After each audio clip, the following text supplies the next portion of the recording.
A landing aircraft, a fire truck crossing the runway, and air traffic control urgently telling it to stop. But by that point, both were already on the runway. So how does something like this happen at a huge airport, busy airport like LaGuardia in New York City? We'll take a closer look.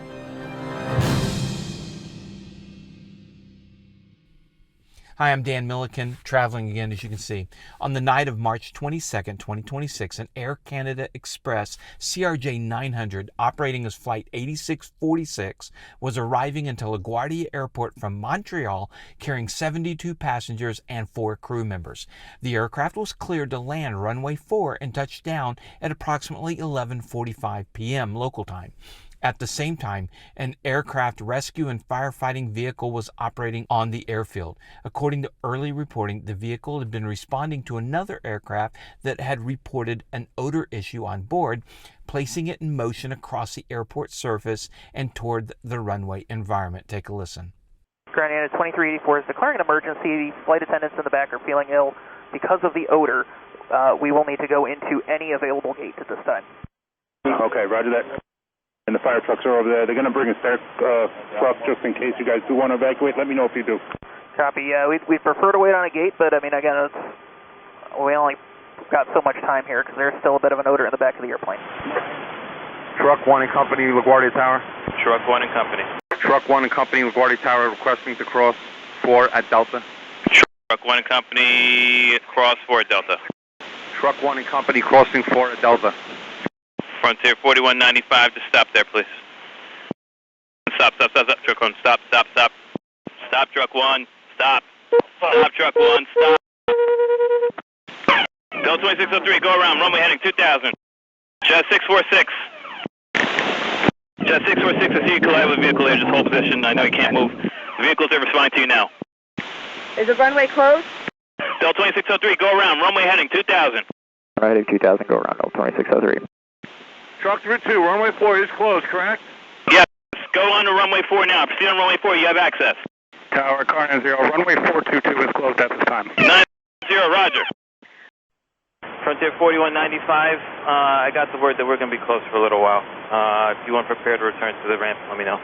Yeah, we got stuff in process for that, man. That wasn't good to watch. Yeah, I know, I was here. I tried to reach out to my stuff, and we were dealing with an emergency earlier. I'm not done. No, man, you did the best you could. During the landing rollout, the aircraft collided with that fire truck while it was on runway 4. The impact led to the loss of both pilots. Dozens of passengers and crew members were taken to hospitals, with numbers varying slightly as information continued to be updated through the night and into the following day. As you've heard, the air traffic control audio indicates that the controller recognized the developing conflict and issued multiple instructions for the vehicle to stop, and those calls were made in the final moments before impact, but they were not sufficient to prevent the collision. Airports like LaGuardia are also equipped with systems designed to detect potential runway conflicts. These systems monitor aircraft and vehicle movement and can generate alerts when two paths begin to overlap, and you can hear it in the audio. Delta 2603, go around, runway heading 2000. Jet 646. And those alerts can help bring attention to a developing situation, but they don't stop the movement themselves. The response still depends on how quickly the situation is recognized and acted on by the air traffic controllers. At all towered airports, the runways are tightly controlled. You never cross a runway or get onto a runway without express clearance from the tower, and this goes for airplanes, vehicles, whatever. It is tightly controlled. In fact, the FAA has made runway incursions a focal point in training, and the FAA guidance requires that any vehicle entering or crossing a runway receive explicit authorization from air traffic control, including emergency response vehicles, with clear instructions that must be acknowledged before any movement occurs. So tower clears you, and you read back that clearance. Operators are also expected to maintain situational awareness, knowing their position on the airfield, monitoring communications, and confirming there are no conflicting aircraft before entering a runway. So the vehicles need to look and make sure nothing's coming in as well. Aircraft always have the right-of-way, which becomes critical during landing. The aircraft in this case was a regional jet, the CRJ-900. It carries between 60, 80, or 90 or so passengers. It has 2 engines mounted on the tail, not on the wings. It's similar to the type of airliner that was involved in the Washington, D.C. mid-air collision last year. That one was the slightly smaller CRJ-700, as well as the Toronto regional jet that crashed on landing and flipped upside down, and that was a 900. As this CRJ-900 crossed the threshold and touched down, the crew would have been fully committed to the runway. At typical landing speeds, often around 130 knots, the aircraft transitions from flight to braking, relying on spoilers, wheel braking, reverse thrust to decelerate. But weather also plays in landing speeds, distances as well. A wet runway will take longer. And at that point, maneuverability is extremely limited. There is no realistic ability to steer around obstacles at speed, and stopping distances require thousands of feet. Once a hazard appears ahead during rollout, the margin to avoid it can be minimal. From the cockpit, forward visibility is generally good on approach, but once on the runway, the viewing angle and speed can make it more difficult to quickly identify lower profile objects ahead, especially in a complex environment like a busy airport at night. And the wipers on the airliners aren't always that great. Weather conditions at night were not severe, but they were not ideal. Weather observations from LaGuardia showed light rain in the area, with visibility decreasing from around 7 miles to approximately 4 miles as mist developed. Winds were light, and temperature and dew point were nearly identical, indicating saturated air. In those conditions, the visual environment changes. Wet pavement reflects light from runway systems, vehicles, surrounding infrastructures. Visually, it was a mess at LaGuardia that night. Aircraft are equipped with high-intensity landing lights and strobe systems designed to improve visibility, but their effectiveness still depends on contrast against the background. In a lit airport environment at night, especially with moisture in the air, visual acquisition, them seeing each other can take a lot longer than expected. LaGuardia adds another layer to this. It's a constrained airport with intersecting runways, dense traffic, and constant coordination between arriving aircraft, departing aircraft, and ground operations.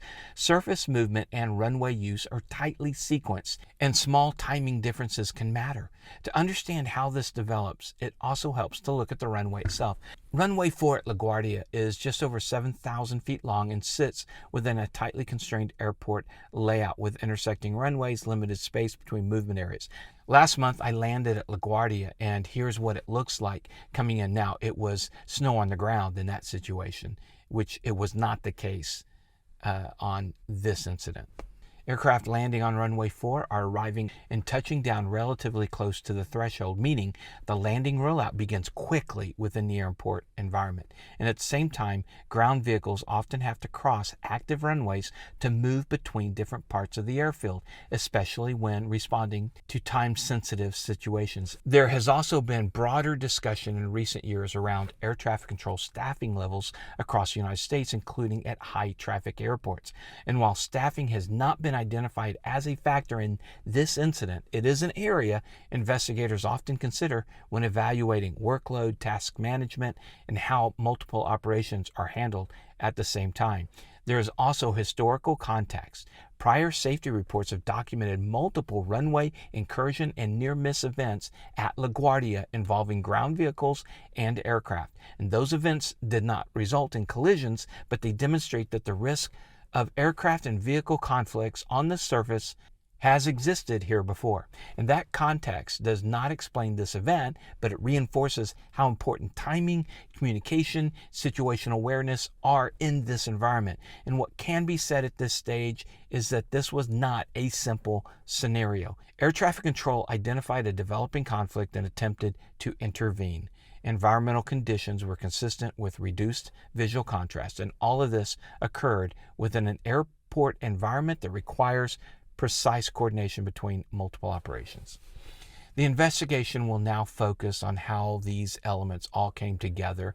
They'll look at the tower controllers, what was going on there, specifically the timing of clearances, how instructions were issued and understood, and what each party could see and react to in the moments leading up to the collision. At this point, assigning a single cause would be premature.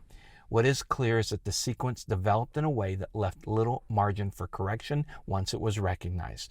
Understanding exactly why will take time as investigators work to reconstruct the timeline in detail. I appreciate you guys watching.